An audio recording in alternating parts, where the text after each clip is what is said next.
सभी को प्रणाम। ओम श्री परमात्मने नमः। द्वयोपनिषद। यह उपनिषद किस वेद से संबद्ध है, यह तथ्य अभी अज्ञात है। इस उपनिषद में कुल 7 मंत्र हैं, जिसमें द्वय की उत्पत्ति और स्वरूप का बड़े ही रहस्यमय ढंग से प्रतिपादन किया गया है। ओम अथातः द्वयोत्पत्ति वाक्यो द्वितीयः षट्पदान्यष्टादश पंचविंशत्यक्षराणि पंचदशाक्षरं पूर्वं दशाक्षरं परं पूर्वो नारायणः प्रोक्तो अनादिसिद्धो मंत्ररत्नः सदाचार्यमूलः। अब श्रीमद्वय की उत्पत्ति विवेचित की जाती है, इसकी महत्ता वर्णित की जाती है। द्वितीय वाक्य है, षट पद अष्टादश संख्या वाले हैं। इसमें 25 अक्षर हैं, 15 अक्षर पहले और 10 अक्षर बाद में हैं। पूर्व में नारायण को अनादि सिद्ध कहा गया है, जो सदाचार के मूल और मंत्रों में रत्न स्वरूप है। यह उपनिषद श्रीमत यानी श्री संपन्न द्वय दो की उत्पत्ति के संकल्प के साथ प्रारंभ होता है। वाक्य को द्वितीय कहने से स्पष्ट होता है कि प्रथम अक्षर को माना गया है। अक्षर जो है वो प्रथम है।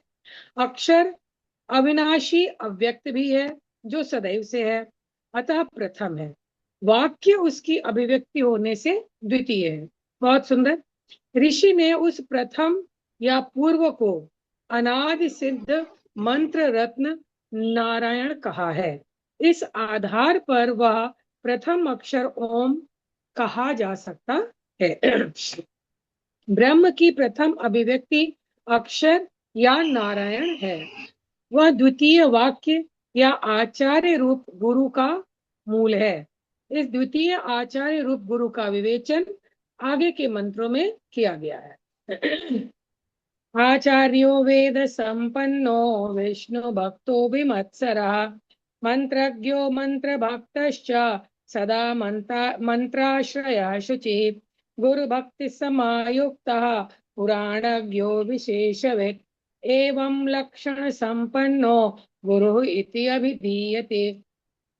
जो आचार्य वेद संपन्न, मंत्रों का ज्ञाता, मंत्रों का भक्त, मंत्रों का आश्रय लेने वाला, पुराणज्ञ यानी पुराणों को जानने वाला, विशेषज्ञ, पवित्र, ईर्ष्या रहित, विष्णु भक्त और गुरु भक्त है, ऐसे लक्षणों से संपन्न व्यक्ति को गुरु कहते हैं।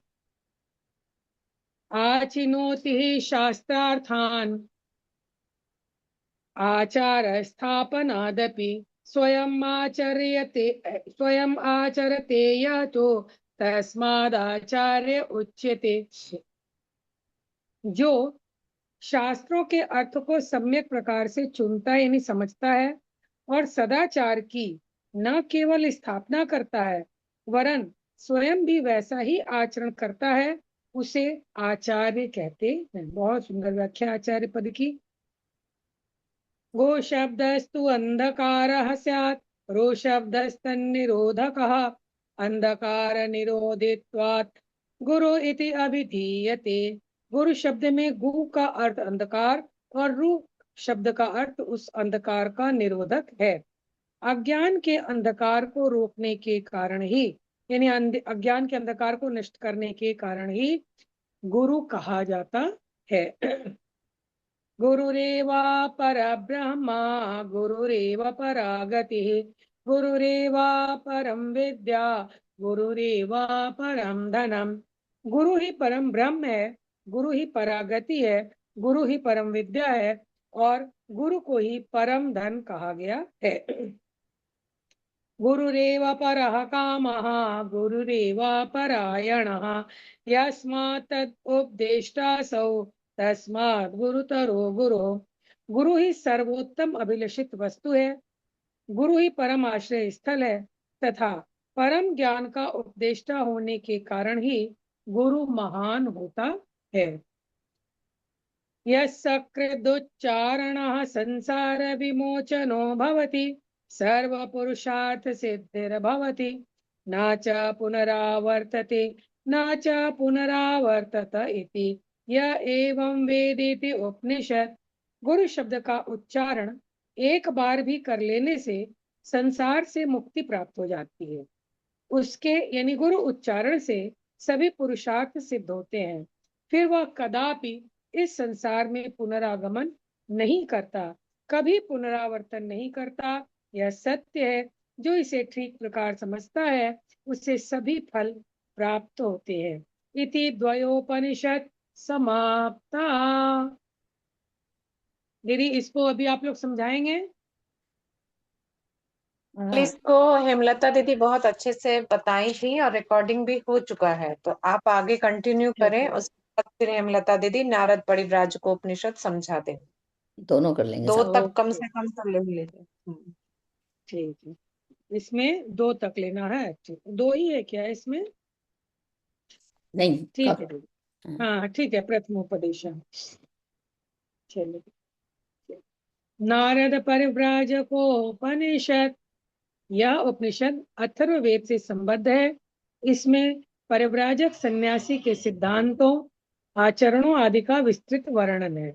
इसके नाम से प्रकट है कि इस उपनिषद के उपदेष्टा देवर्षि नारद जी हैं, जो परिव्राजकों शब्द का जो समास विग्रह है, परितः व्रजन्ति इति परिव्राजका, जो चारों ओर घूमते हैं उनको परिव्राजक कहते हैं।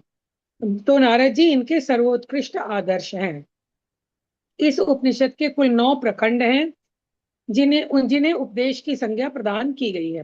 प्रथम उपदेश में शौनक आदि ऋषियों ने देवर्षि नारद जी से संसार बंधन से मुक्ति का उपाय जानना चाहा है।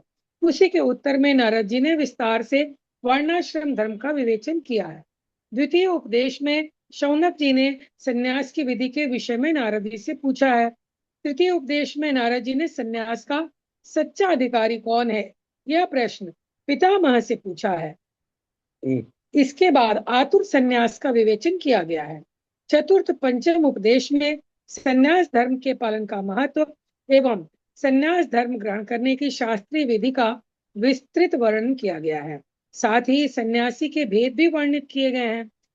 षष्ठ उपदेश में तुरीयातीत पद की प्राप्ति के उपाय तथा परिव्राजक सन्यासी की जीवनचर्या पर विस्तृत प्रकाश डाला गया है। सातवें उपदेश में सन्यास धर्म के सामान्य नियमों का तथा कुटीचक, बहुदक आदि सन्यासियों के विशेष नियमों का उल्लेख किया गया है। अष्टम उपदेश में प्रणवानुसंधान के क्रम में विस्तृत विवेचन प्रस्तुत किया गया है। अंतिम नवे उपदेश में ब्रह्म के स्वरूप का विस्तृत वर्णन है। साथ ही आत्मवेत्ता सन्यासी का लक्षण बताकर उसके द्वारा परम पद प्राप्त करने की प्रक्रिया का निरूपण करते हुए उपनिषद को पूर्णता प्रदान की गई है। शांति पाठ। ओम भद्रं कर्णिभिः शृणुयाम देवा पश्येमक्षभार्यचित्राः स्थिरैरङ्गैस्तुष्ट्वागुंसस्तनूभिः व्यशेमहि देवाहितं यदायुः। इति शान्तिः। प्रथमोपदेशः। कदाचित् परिव्राजकाभरणो नारदः सर्वलोकसञ्चारं कुर्वन् पूर्वपुण्यस्थलानि पुण्यतीर्थानि तीर्थीकुर्वन्नवलोक्य चित्तशुद्धिं प्राप्य निर्वैरः शान्तो दान्तः सर्वतो निर्वेदमासाद्य स्वरूपानुसन्धानम् अनुसन्धाय नियमानन्दविशेषगण्यं मुनिजनैः उपसङ्कीर्णं नैमिषारण्यं पुण्यस्थलम् अवलोक्य सरिगम्पदनि सत्सङ्गैर्वैराग्यबोधकरैः स्वरविशेषैः प्रापञ्चिक पराङ्गमुखैः हरिकथालापैः स्थावरजङ्गमनामकैः भगवद्भक्तिविशेषैः नरमृग किं पुरुषामरतिन् नराप्सरो गणान् सम्मोहयन्नागतं ब्रह्मात्मजं भगवद्भक्तं नारदम् अवलोक्य 12 वर्ष सत्र यागोपस्थिताः श्रुताध्ययन संपन्नाः सर्वज्ञाः तपोनिष्ठापराश्च ज्ञानवैराग्य संपन्नाः शौनकादि महर्षयः प्रत्युत्थानं कृत्वा नत्वा यथोचित आतिथ्यपूर्वकम् उपवेशयित्वा स्वयं सर्वे अपि उपविष्टा भो भगवन् ब्रह्मपुत्र कथम् उक्त उपायः अस्माकं वक्तव्यम् मुक्त उपायः अस्माकं वक्तव्यम्। एक बार परिव्राजकों में सर्वश्रेष्ठ देवर्षि नारद जी समस्त लोकों में भ्रमण करते हुए अत्यंत पुण्यदायी स्थानों एवं तीर्थ स्थलों में गए। वे समस्त स्थल उनके शुभागमन से और भी अधिक पवित्र हो गए। उन सभी तीर्थों के दर्शन मात्र से ही उन देवर्षि ने अपने चित्त की शुद्धता प्राप्त की। उन देव ऋषि का मन अत्यधिक शांत था। सभी इंद्रियां उनके वश में थीं। वे सभी तरफ से विरक्त थे तथा उनके मन में किसी भी जीव के प्रति द्वेष भाव नहीं था। वे सभी तरफ से विरक्त हो स्वयं के स्वरूप के अनुसंधान में लगे हुए थे। भ्रमण करते करते वे नैमिषारण्य में आए, जो नियम संयम से आनंदित करने के कारण विशेष गणना करने योग्य पवित्र तीर्थ है। उस तीर्थ में अनेकों ऋषि मुनि निवास करते थे। उन देवर्षि नारद जी ने उस पुण्य भूमि का दर्शन किया। वहां वैराग्य का बोध कराने वाले विशेष वीणा के स्वर झंकृत हो रहे थे। वे सांसारिक चर्चा से परे रहकर भगवान की वीणा द्वारा मधुर कथा के गीतों में रस लेते थे।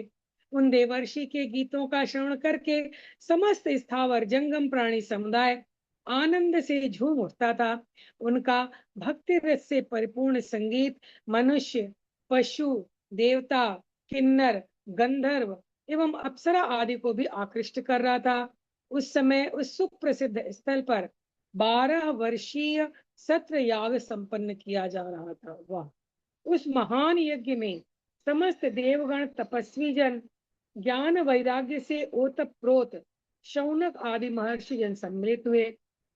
उन महर्षि जनों ने परम भागवत देवर्षि नारद को आया देखकर अति भव्य स्वागत सत्कार किया, उनके चरणों में मस्तक झुकाया तथा उन्हें सर्वश्रेष्ठ आसन पर प्रतिष्ठित किया। तदनंतर समस्त महर्षिजन अपने अपने आसनों पर सुशोभित हुए। फिर शौनक आदि ऋषियों ने उनसे नम्रता पूर्वक प्रश्न किया, हे देवर्षे, संसार के बंधनों से मुक्ति का क्या उपाय है? कृपा करके हमें यह बताने का अनुग्रह करें।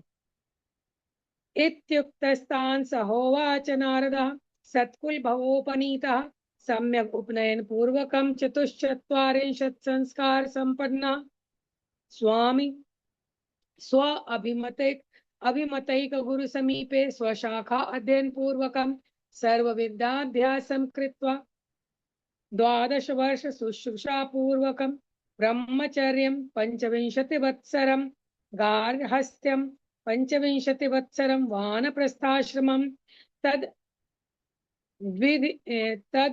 विधिवक्त्रम्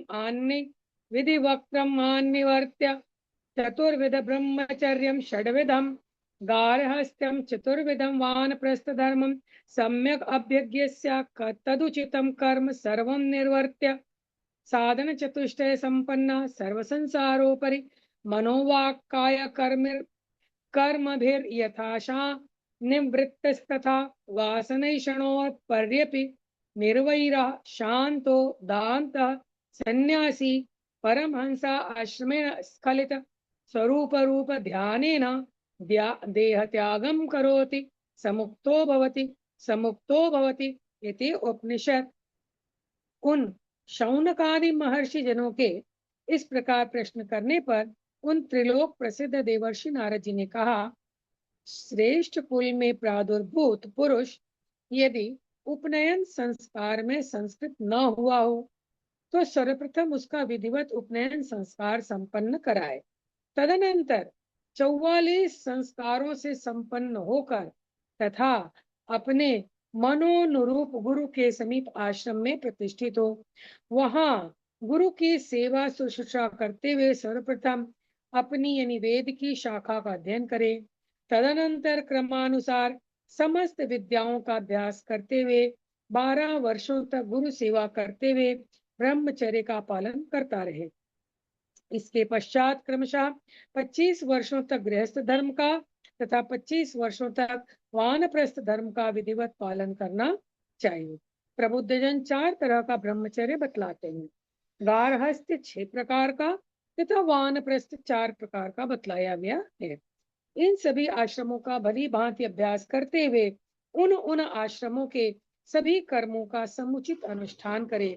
तत्पश्चात साधन चतुष्टय से युक्त होकर संपूर्ण विश्व से ऊपर उठकर मन, वाणी, कर्म, देह आदि के द्वारा सभी तरह की आशा का परित्याग करे और वासनाओं एवं ऐषणाओं का भी सर्वथा त्याग कर दे।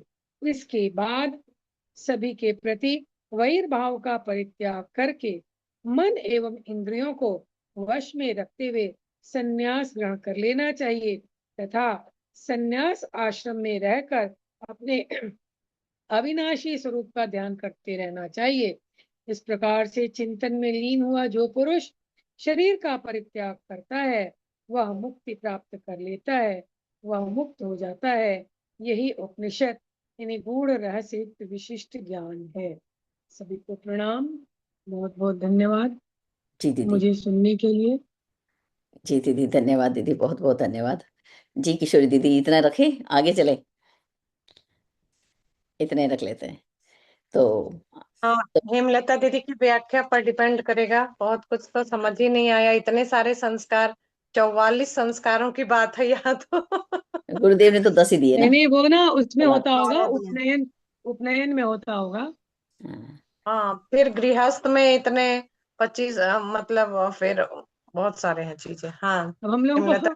हम लोगों को वो सुयोग तो मिला नहीं है तो पढ़ के ही संतोष कर ले जी जी जी दीदी, सब पता चलेगा, धीरे धीरे सब हो जाएगा। गृहस्थ के जो हैं, उसके जो 6 भाग हैं, वो इन्होंने यहाँ पर परिशिष्ट तो में वो दिया हुआ उम्र है। गुजर गई तब होने वाली। देखिए, जो थोड़ा सा बोलते अच्छा। हैं, 1 मिनट देखिए। हम्म। पेज नंबर 362 निकालिए, थोड़ा सा ही बात बात करती हूँ, बाकी फिर दीदी बोल देंगे। 362 जो है इसमें, इधर चलें, लैपटॉप पे चलते हैं, ये लिए यहाँ से खोलते हैं, ये आ जाइए पीछे। 362 और चलिए पीछे, ये रहा अंतर्यामी ग पे है। देखिए, गृहस्थ के ऊपर तो उन्होंने, जो मुझे थोड़ा सा मैंने कल देखा था, तो वहां पे हमें दिखा कमान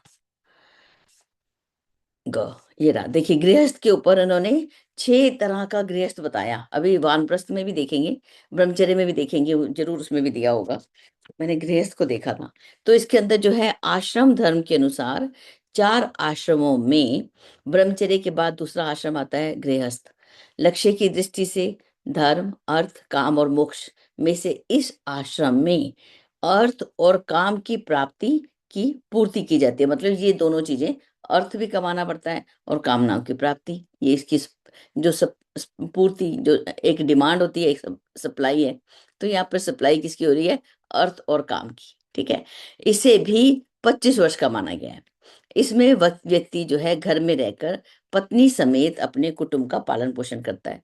गरुड़ पुराण में भी परिवार का नियम पूर्वक पालन पोषण करता हुआ गृहस्थ साधक स्वाध्याय द्वारा ऋषि के ऋण को, यज्ञादि द्वारा देव ऋण को और संतान के उत्पादन के द्वारा पितृ ऋण से मुक्त होता है। तो ये एक ऋण से मुक्ति के लिए ये हमें यहाँ पे दिखाया था। इसका जो उदाहरण कहाँ से मिला? गरुड़ पुराण में ये बात आई है कि गृहस्थ कैसे है। तो गृहस्थ के हमें 4 भेद इसमें बताए गए। ठीक है, वार्ताक वृत्ति, शालीन वृत्ति, यायावर और घोर सन्यासिक, ये 4 तरह के गृहस्थ होते हैं। आश्रम उपनिषद में इसका उल्लेख इन सभी शब्दों में बताया गया है। अब सबसे पहले, कौन सा वार्ताक वृत्ति गृहस्थ कौन होता है? जो कृषि और पशुपालन आदि आनंदित व्यापार करते हुए 100 वर्ष तक यज्ञादि जीवन जीते हुए आत्म उपासना करते हैं उसको बोलते हैं, ये जो है ये कृषि कर रहा है, पशुपालन से कर रहा है, व्यापार करते हुए, यज्ञादि करते हुए अपनी उपासना, जीवन देवता की साधना आराधना करता है, उसको बोलते हैं वार्ताक वृत्ति गृहस्थ कहते हैं। ठीक है। अब शालीन वृत्ति ग्रस्त किसे कहते हैं? शालीन वृत्ति ग्रस्त उन्हें कहा जाता है जो स्वयं तो यज्ञादि कृत्य संपन्न करते हैं पर दूसरों की वह क्रिया संपन्न नहीं कराते, स्वयं तो अध्ययन करते हैं पर कराते नहीं हैं। इसी प्रकार स्वयं दान तो देते हैं पर दूसरों से दान दक्षिणा ग्रहण नहीं करते। वो इस प्रकार से जीवन यापन करते हुए 100 वर्ष तक यज्ञ आदि संपन्न करते हुए अपनी आत्मा की साधना करते हैं। तो ये कौन से हो गए? शालीन वृत्ति। ठीक है, ये इस तरह का यहाँ पे बताया गया। यायावर गृहस्थ कौन से हैं? जो स्वयं यज्ञ भी करते हैं, दूसरों को कराते हैं, अध्ययन भी करते हैं, कराते भी हैं, दान देते भी हैं, और अगर लोक के कार्यों के लिए अगर दान की जरूरत है तो उसको भी ले लेते हैं। सॉरी। इस तरह से अपने जीवन के 100 वर्ष व्यतीत करते हुए अपनी आत्मा जीवन, अपनी यज्ञ जीवन जीते हैं। इनका जीवन कैसा होता है? यज्ञ जीवन होता है, और अपनी आत्मा की साधना करते हैं। ये हमें सब आश्रम उपनिषद में हमें पढ़ने को पीछे पढ़े हमने, तो यहाँ पर और दोबारा पढ़ लिया तो थोड़ा सा ध्यान आ जाता है। फिर घोर सन्यासी गृहस्थ किसे कहते हैं? और ये सन्यास की पराकाष्ठा जैसे हो गई, गृहस्थ में रहते हुए भी सन्यास है, जो पवित्र जल द्वारा दैनिक कृत्य संपन्न करते हुए उच्च वृत्ति में उच्च वृत्ति खेतों में अवशिष्ट अनाज द्वारा आजीविका चलाना, जैसे कणाद ऋषि का है, जो बचा हुआ अन्न जो है वो उठा लाते और अपने जीवन को, मतलब सादा जीवन अपना कर चलना। अकिंचनवत अपना निर्वाह करते हुए 100 वर्षों तक यज्ञीय जीवन जीता है, ये घोर सन्यासिक। तो ये इस प्रकार से गृहस्थ के 4 भेद हैं। इसी प्रकार से उन्होंने ब्रह्मचर्य की, सन्यासी के तो हमने कल पढ़े थे, ब्रह्मचर्य के भी दिए होंगे लेकिन मैंने ढूंढा नहीं है, तो ढूंढ के देखेंगे। लेकिन हम सबसे पहले दीदी से रिक्वेस्ट करेंगे कि दीदी हमें द्वयोपनिषद एक बार उसकी व्याख्या कर दीजिए, और उसके बाद हमें नारद परिव्राजक उपनिषद, दोनों ही उपनिषद को हमें अच्छे से समझा दीजिए। तो सीधा ही हम चलते हैं दीदी के पास। जी दीदी प्रणाम। हेमलता दीदी, तो मैं, जी दीदी जी दीदी, हरिओम, प्रणाम प्रणाम। सभी को। तो मैं इसको हटा देती हूँ शेयर को, स्टॉप शेयर। चलिए, अब आपने दोनों उपनिषद दीदी, बताने हैं हमको, द्वयो भी और वो भी। ठीक है, अच्छा अच्छा, प्रयास करते हैं दीदी। तो सबसे पहले आइए द्वयो उपनिषद के बारे में। तो कल हम लोगों ने समझा था, प्रयास किया था समझने का। आज थोड़ा सा और उसमें जो आज तो हम इंतजार किए किशोरी दीदी के प्रश्न का, पर हुआ नहीं। तो आइए हम ही लोग जो समझे हैं उसी पर। एक महत्वपूर्ण बात यहाँ हमें देखने में आई है, यह तो किसी उपनिषद से, वेद से संबद्ध है। किस वेद से है, किस उपनिषद से है, इसका तथ्य अभी अज्ञात, ये क्लियर नहीं हुआ है कि कहाँ से ले आया गया है। लेकिन है ये बड़ा महत्वपूर्ण और बहुत ही सुंदर। अभी दीदी ने पढ़ा भी, संस्कृत भी इतना सहज सुंदर है इसका, और अर्थ तो बड़ा ही श्रेष्ठ है। तो इसमें एक और महत्वपूर्ण बात हमें नजर आती है, जो प्रथम जो बताया गया है श्लोक, उसका कोई नंबर नहीं दिया गया है। ये नंबरिंग चूंकि द्वयोपनिषद है, मेन द्वितीय वाले शब्द का ही, वाक्य का ही यह उपनिषद है, इसलिए प्रथम का नंबर ही नहीं आया है। जो भी है 7 श्लोक इसी के श्लोक हैं। तो आइए हम समझते हैं, प्रयास करते हैं। इसमें दिया हुआ है कि ये श्रीमद् द्वय की उत्पत्ति विवेचित की जाती है। अब श्रीमद् द्वैत मतलब श्री संपन्न, द्वैत जो है, द्वितीय जो है, एक तो आदि से भी पहले का अनादि, और फिर आदि।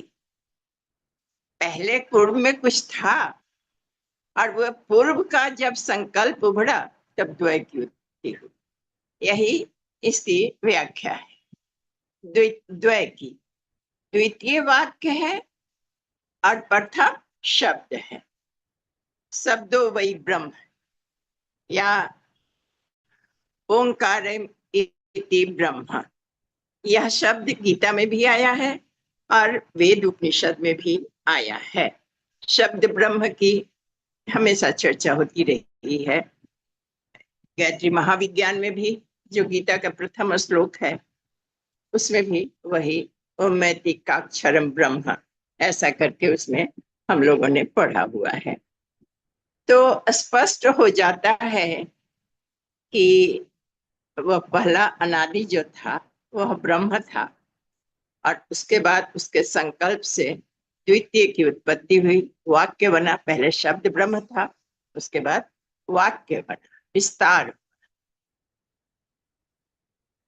उसमें द्वितीय वाक्य है, उसमें क्या क्या आता है हम उसको वाक्य समझे, स्ट्रक्चर समझे, जो समझे। उसमें आता है 60 पद, अष्टादश संख्या वाले हैं। उसमें 6 पद बताया गया है जिसकी संख्या 18 बताया गया है। 6 पद को हम लोग इस तरह से भी समझ सकते हैं जो हम समझ पाए, 6 चक्र को।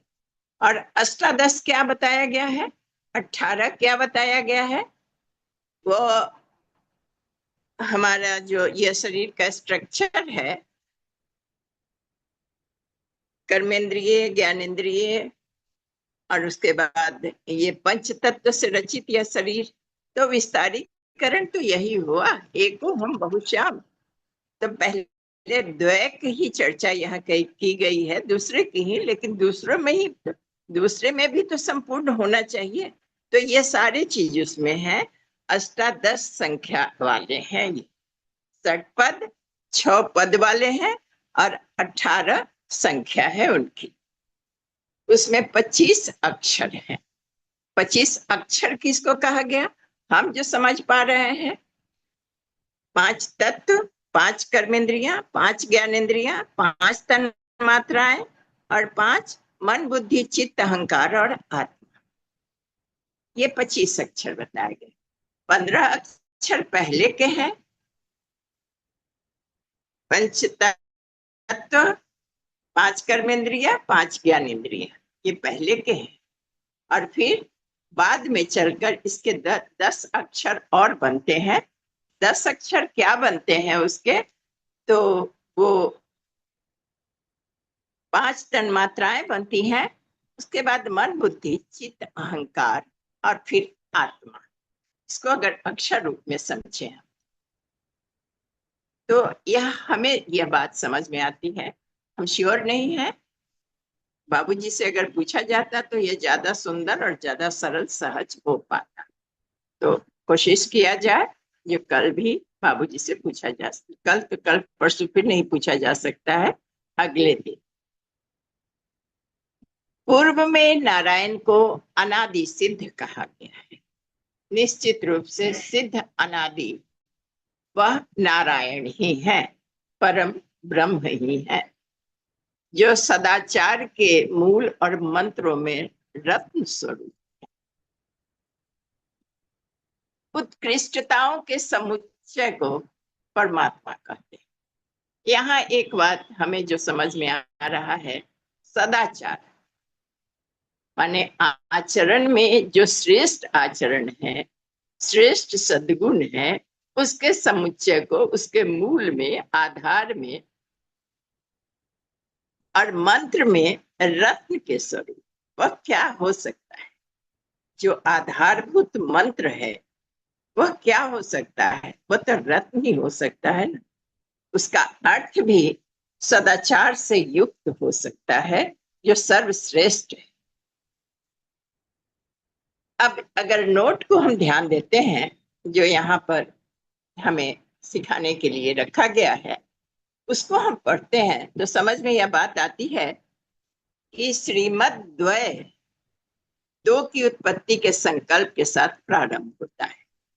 एक तो अनादि, वह रत्न, वह शक्ति, वह शब्द था, और फिर उसके संकल्प से द्वय की उत्पत्ति होती है, द्वय में विस्तार होता है। वाक्य को द्वितीय कहने से स्पष्ट होता है कि प्रथम अक्षर था। द्वय को क्या कहा गया? वाक्य कहा गया। कैसे वाक्य बनता है? कई अक्षर के समूह से वाक्य बनता है।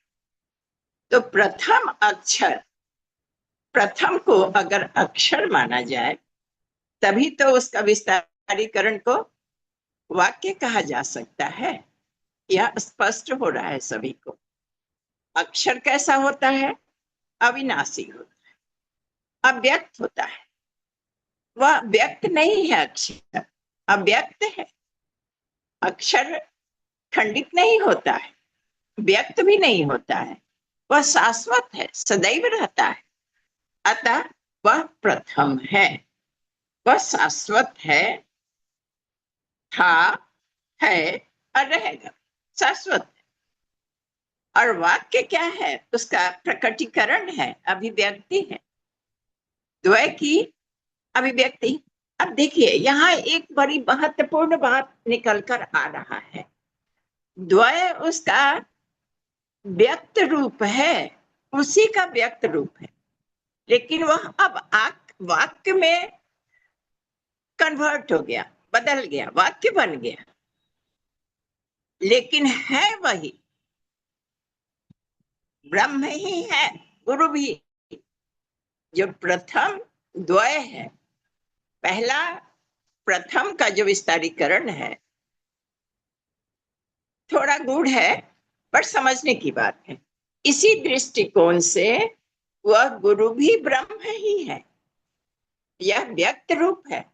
वो हम सब जैसे लोगों को तारने के लिए उत्पन्न होता है, हमारा कल्याण करने के लिए उत्पन्न होता है, किया गया है उत्पन्न से। अब इस वाक्य की अभिव्यक्ति कौन है? प्रथम के वाक्य की प्रथम अक्षर की अभिव्यक्ति का स्वरूप कौन है? द्वितीय। और द्वितीय कौन है? ऋषि ने उस प्रथम या पूर्व की अनादि सिद्ध मंत्र रत्न नारायण कहा, जैसा पहले हम लोग पढ़े हैं। इस आधार पर वह प्रथम अक्षर ब्रह्म कौन होना चाहिए? ओम को कहा जा सकता है।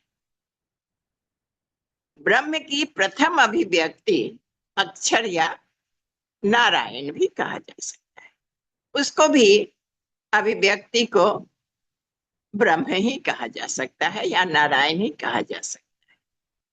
यह द्वितीय वाक्य या आचार्य रूप गुरु का मूल है।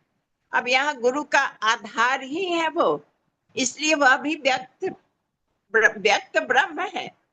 ब्रह्म का जो स्वरूप अभिव्यक्ति के रूप में आया, द्वय के वाक्य के रूप में आया, तो वही गुरु का आधार है। तो इस नाते गुरु को भी हमें तो बहुत बातें याद आ रही है, अभी हम चर्चा करते हैं।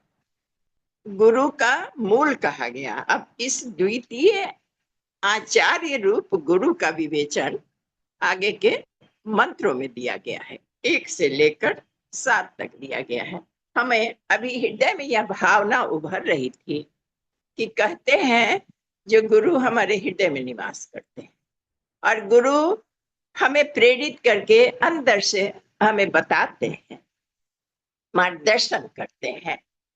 इसलिए जो गुरु का आधार क्या है? वह प्रथम आदि शक्ति, अनादि शक्ति, अनादि है, प्रथम। तो इसलिए ये रोमांचित करने वाला भाव यहाँ उत्पन्न होता है। अब प्रथम श्लोक में दीदी ने जो बहुत सुंदर पढ़ा कि आचार्यो वेद संपन्नो विष्णु भक्तो विमत्सरः। जो आचार्य वेद संपन्न होते हैं, मंत्रों के ज्ञाता होते हैं, मंत्रों के भक्त होते हैं, मंत्रों का आश्रय लेने वाले होते हैं, पुराणज्ञ होते हैं, पुराणों के ज्ञाता होते हैं, विशेषज्ञ होते हैं, स्पेशलाइजेशन उनको प्राप्त होता है उन विषयों के। वे पवित्र होते हैं, ईर्ष्या रहित होते हैं, ईर्ष्या उनमें नाम मात्र की भी नहीं होती है। वे विष्णु भक्त होते हैं और गुरु भक्त भी। तो ऐसे लक्षणों से संपन्न व्यक्ति को ही गुरु कहते हैं, आचार्य कहते हैं। जो शास्त्रों के अर्थ को सम्यक प्रकार से चुनता है, शास्त्रों के अर्थ का खोज करता है, निकालता है। हम लोग चर्चा करते हैं ना, सब कुछ हमारे अंदर विराजमान है, अंदर से अर्थ निकलते रहते हैं। जैसे जैसे हम लोग डूबते जाते हैं, हृदय से उसके अर्थ निकलते रहते हैं। वो अर्थ कौन बताता है? वही गुरु, वही द्वय बताता है, उसकी विवेचना देता है वही द्वय। तो यह सम्यक प्रकार से, सम्यक, सम्यक शब्द का भी अर्थ हम लोग समझेंगे। न अति न कम, मध्यम मार्ग से, सम्यक रूप से, समान रूप से इसका अर्थ चुनता है, समझता है। हर शब्द द्विअर्थात्मक होते हैं, कुछ अर्थ अलग से भी अनर्थ भी लग जाता है कहीं कहीं, पर गुरु जो होता है वह सम्यक अर्थ का चुनाव करता है और सम्यक अर्थ ही शास्त्रों से निकाल कर रखता है। आज ऐसे भी गुरु घंटाल होते हैं जो अपने डिजाइन से, अपने ढंग से उसका अर्थ निकाल लेते हैं शास्त्रों में लिखित। जैसे रामायण में हम लोग ढोल गवार शूद्र पशुनारी की व्याख्या करते हैं, ऐसे ही गुरु घंटाल लोग करते हैं। तो यहाँ यही स्पष्ट रूप से इस उपनिषद में लिख दिया गया है कि जो शास्त्रों के अर्थ को, जो वह द्वय होता है, वह सम्यक प्रकार से चुनता है, अर्थ समझता है और सदाचार की न केवल स्थापना करता है वरन स्वयं भी उस आचरण को, सदाचरण को धारण करता है। वैसे ही गुरु को आचार्य कहते हैं। गुरु शब्द में गुरु को अंधकार और रू को अंधकार का निरोधक कहा गया है, अंधकार रोक देने वाला। तो अंधकार रोकने वाले व्यक्ति को क्या कहते हैं? गुरु कहते हैं। गुरु ही परम ब्रह्म है, गुरु ही परागति है, गुरु ही परम विद्या है, गुरु को ही परम धन कहा गया है। गुरु ही सर्वोत्तम अभिलाषित वस्तु है, उसी की अभिलाषा करनी चाहिए। गुरु ही सर्वोत्तम अभिलाषित वस्तु है, गुरु ही परम आश्रय स्थल है। कहते हैं कि देव रूठे और है, गुरु रूठे नहीं ठौर। इसीलिए कहा गया है कि गुरु ही परम आश्रय स्थल है और गुरु ही सर्वश्रेष्ठ है। परम ज्ञान का उपदेष्टा होने के कारण ही गुरु गुरुतर होता है, महान होता है। गुरु शब्द का उच्चारण एक बार कर लेने से संसार से मुक्ति मिल जाती है। एक गुरु उच्चारण से सभी पुरुषार्थ सिद्ध हो जाते हैं, धर्म, अर्थ, काम, मोक्ष। फिर वह कदापि संसार में पुनरागमन नहीं करता, कभी पुनरावर्तन नहीं करता। यही सत्य है। जो इसे ठीक प्रकार समझता है उसे सभी फल की प्राप्ति हो जाती है। इति द्वयोपनिषद समाप्ता। तो धन्यवाद। अगली कक्षा की तरफ हम लोग चलते। नारद परिव्राजक उपनिषद, यह भी बहुत सुंदर उपनिषद है। यह कई अध्याय में, कई उपदेश में बांटा गया है। 9 उपदेश में, 9 पाठ में इसको बांटा गया। अति सुंदर है, बड़ा विस्तार से वर्णन है। नारद परिव्राजक, नारद परिव्राजक थे, परिव्रज्या करते थे, चरैवेती, रुकते नहीं। यह उपनिषद अर्थवेद से, अथर्ववेद से संबद्ध है। इसमें परिव्राजक सन्यासी के सिद्धांत, आचरण आदि का विस्तृत वर्णन है। इसके नाम से ही प्रकट है कि इस उपनिषद के उपदेष्टा देवर्षि नारद, जो परिव्राजकों के परितः प्रजन्ति इति परिव्राजक के सर्वोत्कृष्ट आदर्श है। उनको सर्वोत्कृष्ट आदर्श परिव्राजकों के लिए कहा गया है, क्योंकि नारद से बड़ा परिव्राजक कोई नहीं संसार में हुआ है। आदि परिव्राजक की संज्ञा उन्हीं को मिली है। इस उपनिषद के कुल 9 प्रखंड हैं जिन्हें उपदेश की संख्या दान की गई है। तो हम लोग 2 ही को लेकर यहाँ चल रहे हैं, 2 को ही समझें। 9 भाग में उनका नारद का उपदेश है। अच्छा, एक बात की और चर्चा करना चाहेंगे कि इसके दृष्टा नारद ऋषि है। इस उपदेश के देवर्षि नारद दृष्टा, उपदेष्टा मतलब उपदेश करने वाले नारद जी हैं। उपदेष्टा नारद जी हैं, इसका उपदेश वही कर रहे हैं। तो इनके उपदेश को 9 भागों में बांटा गया है। आज 2 भाग की हम लोग चर्चा करने जा रहे हैं। प्रथम उपदेश में क्या चीज है, तो सौनक आदि अनेक ऋषियों ने देवर्षि नारद जी से संसार बंधन से मुक्ति का उपाय जानना चाहा। नारद जी का प्रथम उपदेश इसी संबंधी। उसी के उत्तर में नारद जी विस्तार से वर्ण आश्रम धर्म का विवेचन किया है। गृहस्थ धर्माश्रम की बात अभी दीदी ने बहुत सुंदर, बहुत स्पष्ट शब्दों में समझाया आप लोग। तो इसमें उसी का विस्तार करते हुए संसार बंधन से मुक्ति का जब उन लोगों ने, उन ऋषियों ने जानना चाहा, सौनक आदि ऋषिगण देवर्षि नारद से, तो उसकी व्याख्या करते हुए नारद जी विस्तार से आश्रमों की विवेचना की है, वर्ण आश्रम धर्म का विवेचन किया है।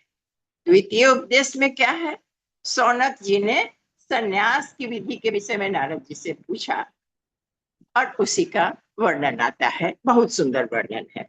तो आइए हम लोग प्रारंभ करते हैं, शांति पाठ के साथ आरंभ करते हैं। ओम भद्रम कर्णभिः शृणुयाम देवा, भद्रम पश्यमाक्षवीर्यजत्राः स्थिरैरङ्गैस्तुष्टुवा ग्वंसस्तनुभिः व्यशेमहि देवहितमयदायुः इति शांतिः।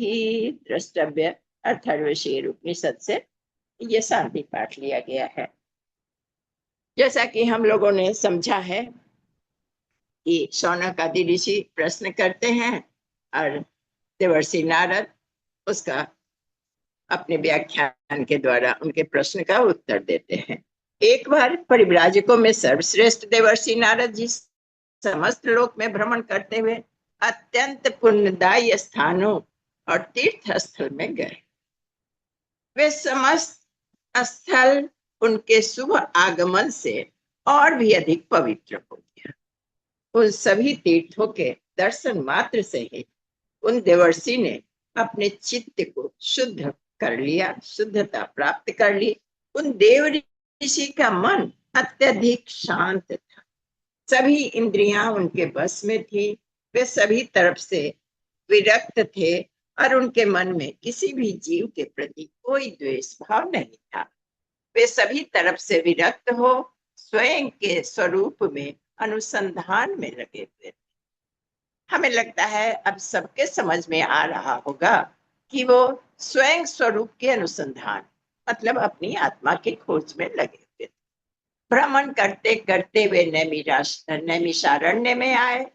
नैमिषारण्य की चर्चा भी आप लोगों ने दीदी के मुख से कई बार सुना है।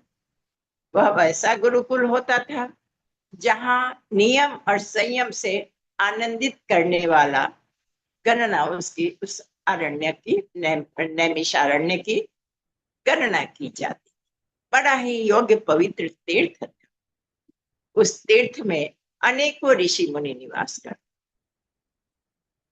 क्योंकि वहां संयम, नियम संयम, अनुशासन में आनंदित रहने वाले रहते थे। सभी अनुशासन से, नियम से, संयम से बंधे होते थे। वहां एक अनुकूल वातावरण था, बड़ा पवित्र तीर्थ स्थल हुआ करता था। वह ऋषि मुनि वहां निवास करते थे। देवर्षि नारद जी ने उस पुण्य भूमि का भी दर्शन किया। यहाँ वैराग्य का बोध कराने वाले विशेष वीणा के स्वर झंकृत हो रहे थे पहले से। वे सांसारिक चर्चा से परे रहकर भगवान की वीणा द्वारा मधुर कथा के गीतों में रस लेते। उन देवर्षि के गीतों का श्रवण करके अब नारद जी चले हैं परिव्रज्या करने, तो वो वीणा कैसे नहीं बजाएंगे। और भगवान की कथा में भी वो रस लेते थे, वीणा बजा बजा कर उसका आनंद ले रहे थे।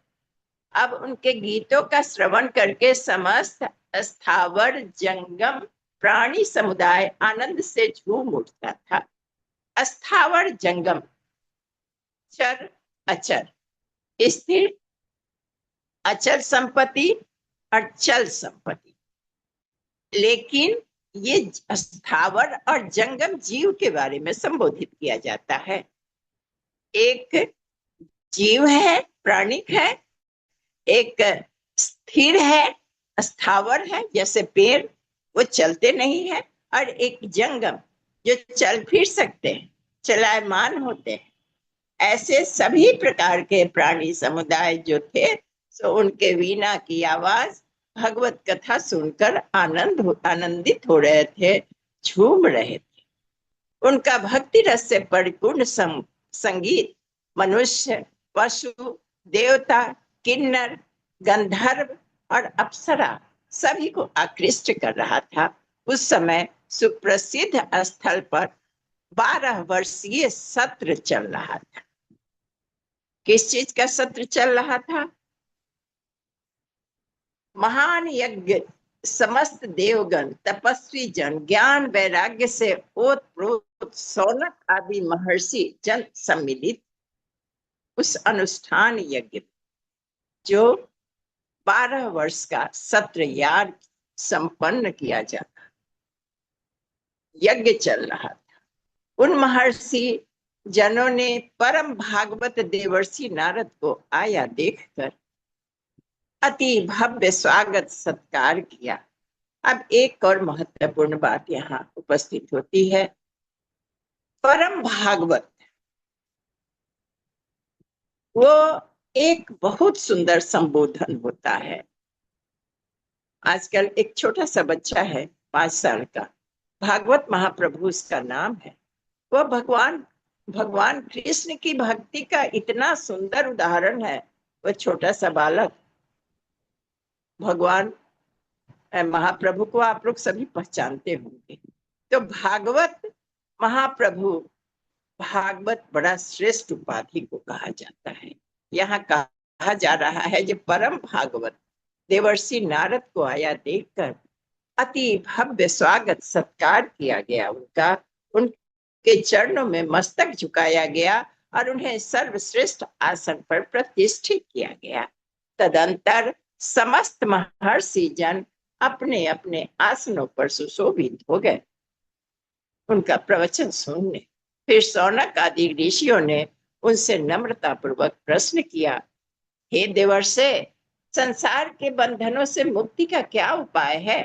कृपा करके हमें यह बताने का अनुग्रह करें। अब उन सौनक आदि महर्षियों ने इस प्रकार प्रश्न करके क्या किया? उस त्रिलोक प्रसिद्ध देवर्षि नारद जी से ने कहा, उनके प्रश्न को सुनकर, इस श्रेष्ठ कुल में प्रादुर्भूत पुरुष, जो श्रेष्ठ कुल में जो जन्म लिया हुआ पुरुष है, यदि उपनयन संस्कार से संस्कृत न हुआ, यदि उसका यज्ञोपवीत संस्कार नहीं हुआ हो, तो सर्वप्रथम उसका विधिवत यज्ञोपवीत संस्कार, उपनयन संस्कार संपन्न कराए।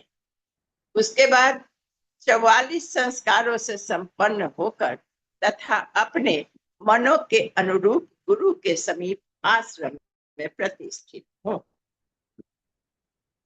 अब वहां के आश्रम में गुरु की सेवा शुश्रूषा करते हुए सर्वप्रथम अपनी वेद की शाखा का अध्ययन करें। पहले ये 40 संस्कार जो कहा गया, 44 संस्कार जो कहे गए, वो 44 दिन तक यज्ञोपवीत संस्कार करने वाले बच्चे को कुछ अनुबंधित अनुशासन होते हैं। उसका पालन करने के बाद, उसमें से निकलने के बाद मन के अनुरूप गुरु के समीप वो आश्रम में प्रतिष्ठित हो, चले जाएं, गुरु की सेवा करें, शुश्रूषा करें, सर्वप्रथम अपनी वेद की शाखा का अध्ययन करें। उसके बाद क्रम के अनुसार समस्त विद्याओं का अध्ययन करते हुए 12 वर्षों तक गुरु सेवा करते हुए ब्रह्मचर्य का पालन करें। अब उनका गृहस्थ आश्रम, अब उनका आश्रम प्रारंभ होता है। सबसे पहले कहा गया कि श्रेष्ठ कुल में जन्म लेने के बाद उनका यज्ञोपवीत संस्कार करा। उसके बाद 44 दिन तक जो उनके संस्कार है, उपनयन संस्कार में 44 संस्कार जो 44 दिनों तक करने हैं, उनको संपन्न कराकर तब उन्हें गुरु आश्रम में वेद अध्ययन के लिए भेजा जाए, वेद अभ्यास के लिए भेजा जाए। तदंतर क्रम के अनुसार समस्त विद्याओं का अध्ययन करते हुए 12 वर्षों तक गुरु सेवा करते हुए ब्रह्मचर्य का पालन करते रहे। तो यह भी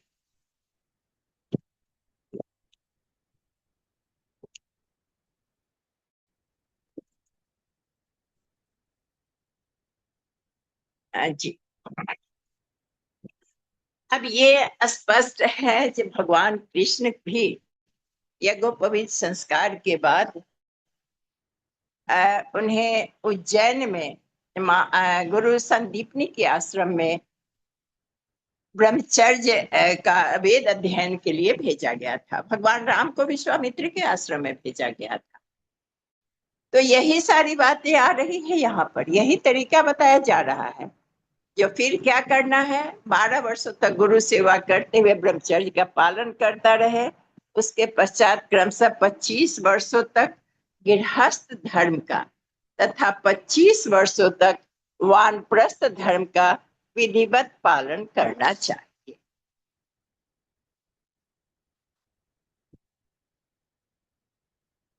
तो यह प्रबुद्ध जन 4 तरह का ब्रह्मचर्य बतलाते। जो विद्वान है, जानकार है, वह ब्रह्मचर्य को भी 4 भाग में बांटते हैं, गृहस्थ को भी 6 प्रकार का बताते हैं और वानप्रस्थ को भी 4 तरह का बताया जाता है। इन सभी आश्रमों का भली भांति अभ्यास करते हुए उन आश्रमों के सभी कर्मों का समुचित अनुष्ठान करें। तत्पश्चात साधन चतुष्टय से युक्त होकर संपूर्ण विश्व से ऊपर उठकर मन, वाणी, कर्म, देह आदि के द्वारा सभी तरह की आशा का परित्याग करे और वासनाओं से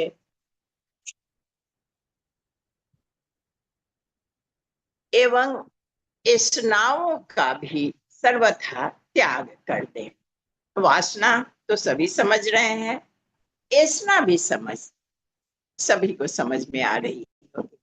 पुत्रेसना, वितेसना, मंचेसना, माइकेसना आजकल आता है। ये सब ऐसनाएं हैं, वृत्तियां हैं, दुष्वृत्तियां जिसको कहा जा सकता है। ये ऐसनाओं का भी त्याग कर दे, आकांक्षाओं का भी त्याग कर दे और वासनाओं को भी त्याग दे। इसके बाद सभी के प्रति वैर भाव का भी परित्याग कर दे।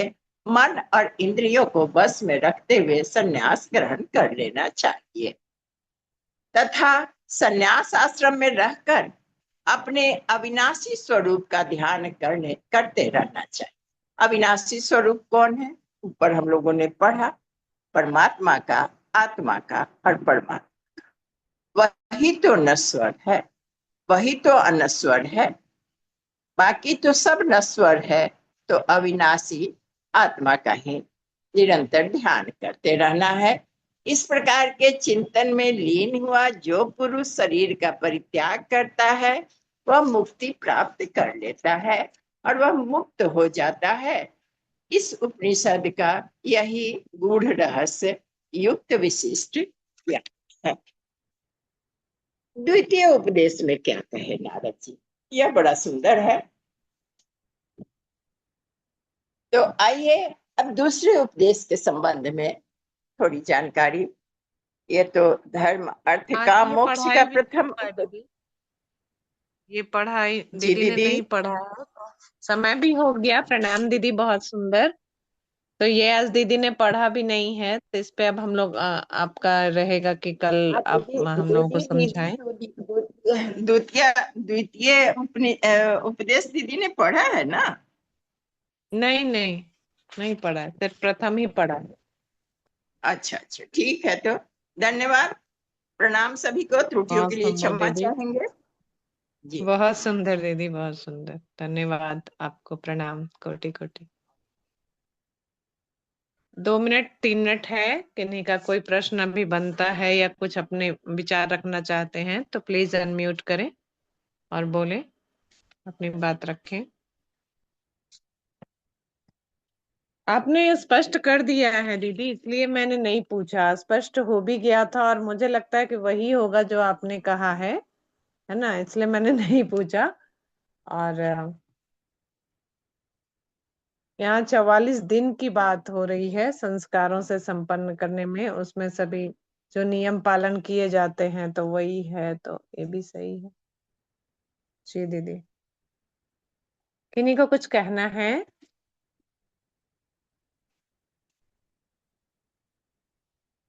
अच्छा, कितने लोग सो रहे हैं ये बता दो, कितने लोग सो मैं रहे हैं?